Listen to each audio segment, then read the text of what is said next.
आप तो हमेशा अच्छे कर्म करते हैं, लेकिन आपको उसका फल क्यों नहीं मिलता है? ये हुई एक बात।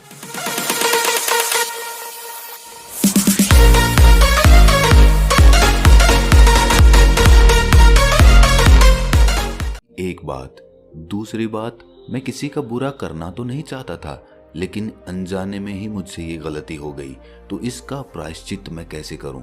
जैसे कि मेरी कार के सामने कोई जानवर आ गया और उसका अचानक मुझसे एक्सीडेंट हो गया। तो इस प्रकार के कर्म हमारी जिंदगी को किस तरह प्रभावित करते हैं? ये सवाल हम सब के मन में उठता होगा, लेकिन इसका जवाब हमें आज तक नहीं मिला होगा। भले ही हम अपने आप को कितना भी समझदार कह लें, लेकिन कर्मों के बारे में अभी तक भी हमें कोई स्पष्टता नहीं है।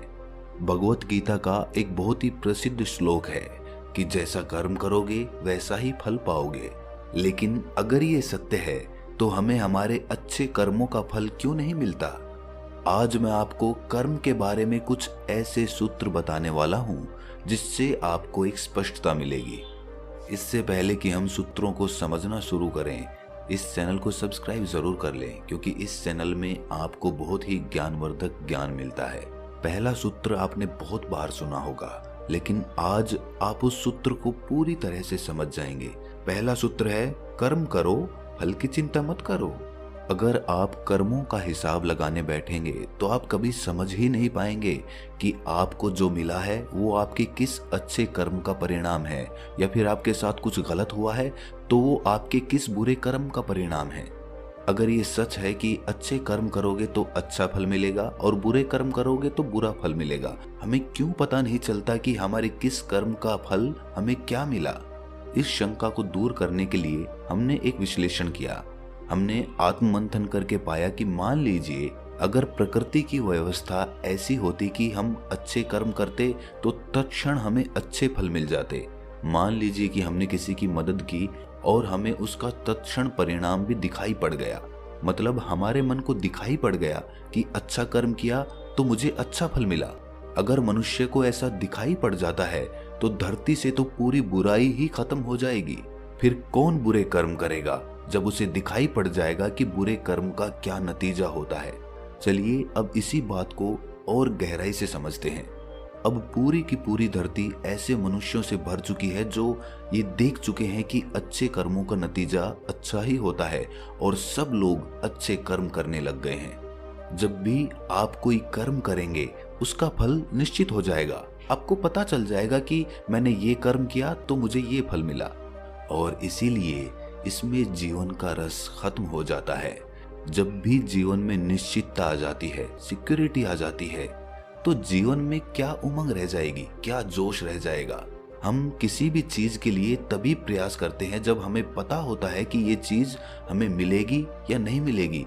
हम इस दुविधा में होते हैं, और इसी दुविधा को पार करने के लिए हम कर्म करते हैं ताकि हमें पता चल सके कि अंतिम परिणाम क्या होगा। जीवन तो अनिश्चितता है, हर एक सांस अनिश्चित है। हमें नहीं पता कि हमारे साथ अगले पल में क्या होगा, और यही जीवन का रस होता है। परमात्मा ने अपनी उपस्थिति निश्चित करने के लिए कोई भी ऐसा नियम नहीं बनाया कि आप उससे ये जान सको कि परमात्मा मौजूद है या नहीं।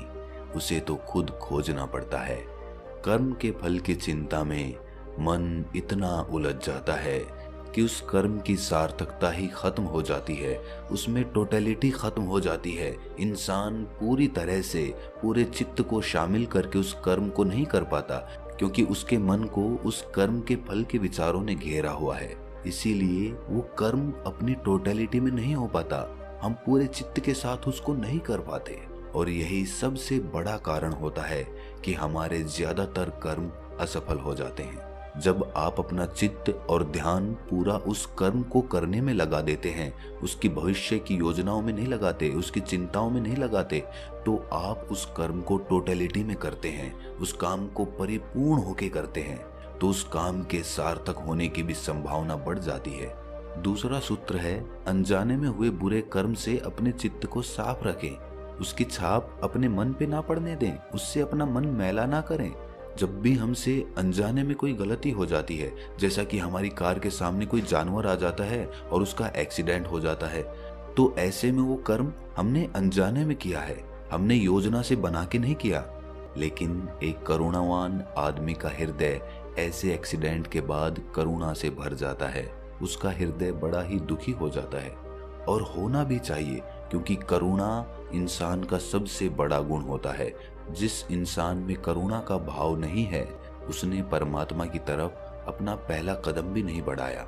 लेकिन ये तो अलग बात हो गई। हमारा मुद्दा है कि जब उस करुणावान आदमी के हृदय में उस जानवर के प्रति करुणा पैदा होती है, तो उसके हृदय को बड़ा दुख पहुंचता है, बड़ी ठेस पहुंचती है। लेकिन ये समझने योग्य बात होती है कि वो कर्म हमसे अनजाने में ही हुआ है, इसीलिए उसके प्रति हमें इतना दुखी होने की आवश्यकता नहीं है। ऐसे एक्सीडेंट को हम जीवन भर अपने चित्त से बांध कर नहीं रख सकते। ऐसे में हम अपने आप को पापी कहकर पापी नहीं समझ सकते, क्योंकि ये सब परमात्मा भी देख रहा होता है कि इस कर्म में आपकी कोई गलती नहीं थी, वो अनजाने में ही हो गया। इसी तरह जब कोई आदमी गुस्से में दूसरे आदमी को चांटा मार देता है, तो क्या वो भी अनजाने में हुई गलती है? क्योंकि उसने तो अचानक गुस्से में आकर चांटा मारा है, उसकी कोई योजना थोड़ी ही थी चांटा मारने की। तो चांटा मारने का कर्म भी क्या अनजाने में हुआ है? और ऐसे कर्म का आपको क्या फल मिलेगा, कभी सोचा है आपने? तो इसका जवाब है कि ये कर्म हमसे अनजाने में नहीं हुआ, ये हमने जानबूझकर किया है, ये हमने आवेश में आकर किया है। अगर हम होश में ये कर्म कर रहे होते तो हमें पता होता कि हम क्या कर्म कर रहे हैं, लेकिन उस वक्त हम अपना होश खो बैठे, हम भावनाओं में बह गए और हमने ये कदम उठाया। तो ऐसे कर्म को कभी भी अनजाने में हुआ कर्म मत समझना, और इसका फल भी आपको भोगना ही पड़ेगा।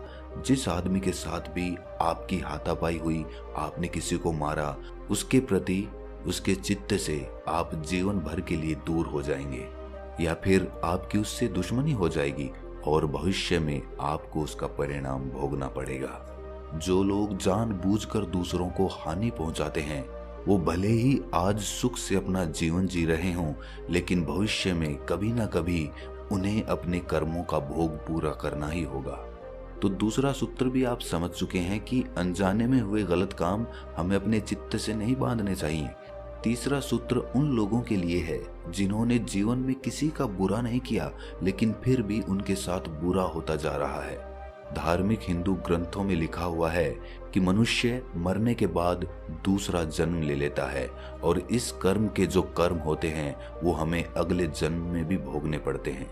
लेकिन एक बार किसी काम के लिए जब हम अपना कर्म भोग पूरा कर लेते हैं, तो हमारा वो बुरा कर्म हमेशा के लिए कट जाता है और हम आध्यात्मिक तौर पे आगे बढ़ जाते हैं।